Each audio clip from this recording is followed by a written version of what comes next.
ભરૂચમાં નર્મદા નદીની માટીમાંથી શ્રીજીની પ્રતિમાઓ આયોજકો માટે પણ આકર્ષિત બની રહી છે।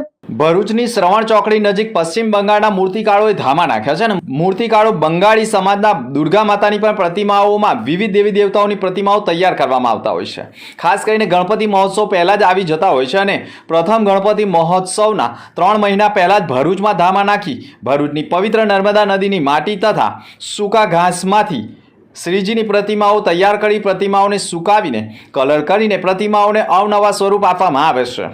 પવિત્ર નર્મદા નદીની માટીમાંથી શ્રીજીની પ્રતિમાઓ તૈયાર કરનાર રવિન્દ્રનાથ પાલે પણ કહ્યું હતું કે અમે ગણપતિ મહોત્સવ પહેલાં ભરૂચમાં આવી જઈએ છીએ અને પ્રથમ શ્રીજી મહોત્સવમાં ભરૂચમાં પર્યાવરણ બચાવના સંદેશ સાથે નર્મદા નદી પણ શુદ્ધ રહે તેવા આશ્રયથી નર્મદા નદીની માટીમાંથી જ પ્રતિમાઓ તૈયાર કરીએ છીએ અને આયોજકોને પહોંચાડીએ છીએ અને સાથે જ નર્મદા નદીની માટીમાંથી તૈયાર થયેલી પ્રતિમાઓની છેલ્લા ઘણા સમયથી વધુ માંગ ઉઠી છે, જેના કારણે પ્રતિમાઓ વર્ષે વધારે બનાવવાની ફરજ પડી રહી છે।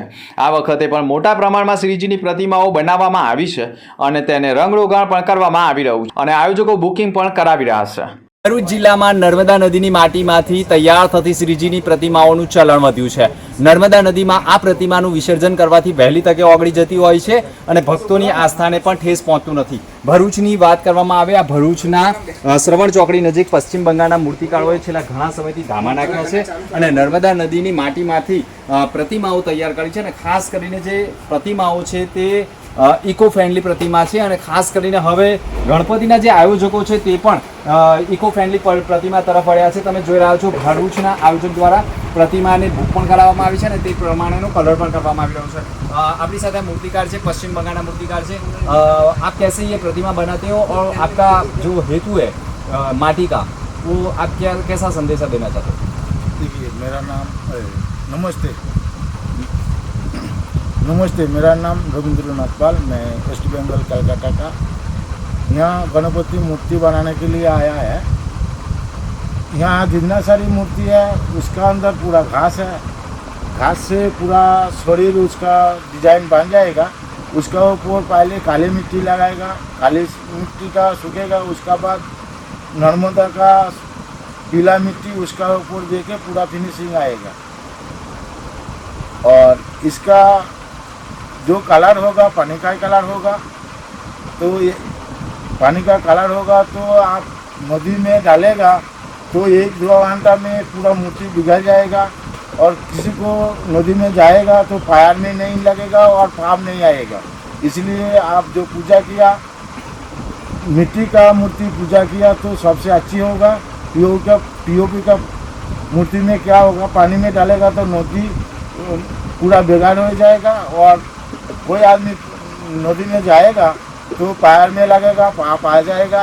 इसलिए आप जो पूजा किया वो मिट्टी का किया तो सबसे अच्छी होगा।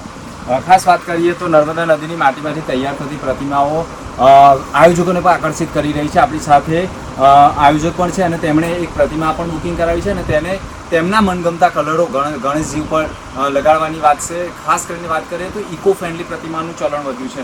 આપણી સાથે છે ખાસ કરીને રંગકુટીર સોસાયટીના છે અને ગણપતિની પ્રતિમા જે છે તે ઇકો ફ્રેન્ડલી રાખી છે। શું માનો છો, કેટલા સમયથી તમે આ પ્રતિમાનો ઉપયોગ કરો છો અને બીજા જે આયોજકો છે તેમને કેવો સંદેશો આપવા માંગો છો?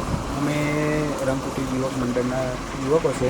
અમે છેલ્લા 10-11 વર્ષથી માટીની મૂર્તિઓ લાવીએ છીએ અને છેલ્લા 5 વર્ષથી આ બેંગોલી કાકા પાસે મૂર્તિ બનાવડાવીએ છીએ। કારણ કે અમને ખબર પડી કે અમે પૂછવા તેમને કીધું હતું કે નર્મદા મૈયાની માટીમાંથી જ નદી એમની નદી નર્મદા મૈયાના નદીમાંથી જ એની માટીમાંથી જ આ મૂર્તિ બનાવે છે। તો અમને વધારે આકર્ષણ લાગ્યું અને બીજું એ કે પીઓપી આપણે જોઈએ છે કે એ મૂર્તિ વહેલી ઓગળતી નથી નદીમાં અને પ્રદૂષિત થાય છે, કોઈના પગમાં આવી જાય ને અને આપણે પેલું કૃત્રિમ તળાવ બનાવીએ છીએ એમાં બી વિસર્જન પછી આપણે જોઈએ છીએ કે એ રીતના બધી મૂર્તિમાંથી બહાર કાઢે છે અને જેમ તેમ ફેંકે છે અને એ આસ્થા ડૂબાય છે। તો અમે લોકો બીજા યુવક મંડળને અને બીજા ગણપતિના સ્થાપકોને બી એ જ કહેવા માંગીએ છીએ કે તમે બી આ માટીની પ્રતિમા લાવો, જેથી કરીને પ્રકૃતિને પ્રદૂષિત ના થાય। અને આ મૂર્તિની ખાસ વાત એ છે માટીની મૂર્તિની કે આપણે એને નદીમાં વિસર્જિત કરીએ છીએ તો એ વધારેમાં વધારે 2 કલાકમાં એ નદીમાં ઓગળી જાય છે, તો જેમથી આપણી આસ્થા બી નથી ડૂબાતી અને સારી રીતે વિસર્જન થઈ જાય છે। તમે માનો છો કે ઇકો ફ્રેન્ડલી જે પ્રતિમાની સ્થાપના થાય છે એને નર્મદા નદીમાં વિસર્જિત કરવા માટે આપણે પણ રજૂઆત કરવી જોઈએ તંત્રને કે કોઈ પણ જગ્યાએ? હા, અમે એ જ કહીએ છીએ, જો બધા માની જાય કે આપણે માટીની મૂર્તિ લાવીએ તો તંત્ર બી આપણને સપોર્ટ કરવો જોઈએ કે મૂર્તિ વ્યવસ્થિત રીતે એ પ્રમાણે નદીમાં જ વિસર્જિત થવી જોઈએ. કારણ કે આ કૃત્રિમ તળાવ બનાવે છે તો આપણે જોઈએ છીએ કે ત્યાં પછી બધા મૂર્તિના માટીમાં મૂર્તિને કાઢીને ટ્રકમાં રાખીને જેમ તેમ વિસર્જિત કરે છે અને મૂર્તિ ખંડિત થાય છે. એ આપણને વધારે પાપ લાગે. તો તંત્રને બી કહેવા માગું છું કે આપણે માટીની મૂર્તિઓ હોય કે કોઈ બી બધા ધીરે ધીરે વળશે બાજુ પણ નદીમાં આપણને વિસર્જિત કરે જેથી આપણે પ્રોપર વિસર્જન થાય ને આપણી આસ્થાઓ ના બી પડે. ખાસ વાત કરીએ તો નર્મદા નદીની અંદર જે પ્રતિમા બનાવવામાં આવી રહી છે, માટીની પ્રતિમા બનાવવામાં આવી રહી છે.